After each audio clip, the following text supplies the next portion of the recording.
سعودی عرب کی قیادت میں قائم فوجی اتحاد نے یمن کے شہر حدیدہ میں حوثیوں کے عسکری ٹھکانوں پر فضائی حملے کیے۔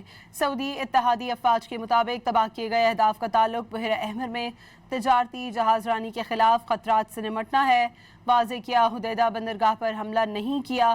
حوثی میڈیا کا حدیدہ اور یمنی جزیرے کمران پر سعودی عرب کے حملوں کا دعویٰ کر دیا۔ امریکہ ایران تنازع نے خطے میں ایک اور محاذ کھول دیا۔ سعودی عرب نے یمن میں حوثیوں کے زیر کنٹرول حدیدہ شہر پر بمباری کر دی۔ جواب میں حوثی گروپ نے بھی جنوبی سعودی عرب میں صنعتی علاقے پر میزائل حملے کا دعویٰ کر دیا۔ سعودی فوجی اتحاد کے ترجمان میجر جنرل ترکی المالکی کے مطابق جمعے کی شب حدیدہ میں حوثیوں کے عسکری ٹھکانوں کو نشانہ بنایا گیا۔ فضائی کارروائی حوثی گروپ کی سعودی عرب کے خلاف بحری ناکہ بندی اور بحیرہ احمر میں تجارتی جہازوں پر حملوں کے جواب میں کی گئی۔ انہوں نے واضح کیا کہ سعودی فوجی اتحاد نے حدیدہ بندرگاہ پر حملہ نہیں کیا۔ تمام بندرگاہیں جہاز رانی کے لیے کھلی ہیں۔ لا نغضب۔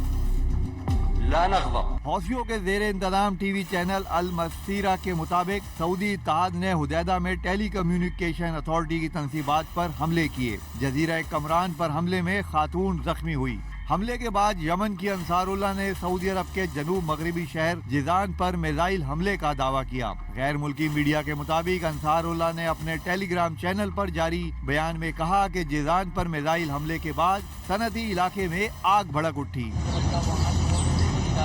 اس سے پہلے حوثی گروپ نے خبردار کیا تھا کہ سعودی کارروائی کشیدگی میں سنگین اضافہ کرے گی، جس کے بعد سعودی سول ڈیفنس نے جیزان اور ساحلی شہر ینبع کے لیے ہنگامی الرٹ جاری کیا تھا۔ سعودی سول ڈیفنس کے مطابق ینبع گورنریٹ میں خطرہ گزر چکا ہے۔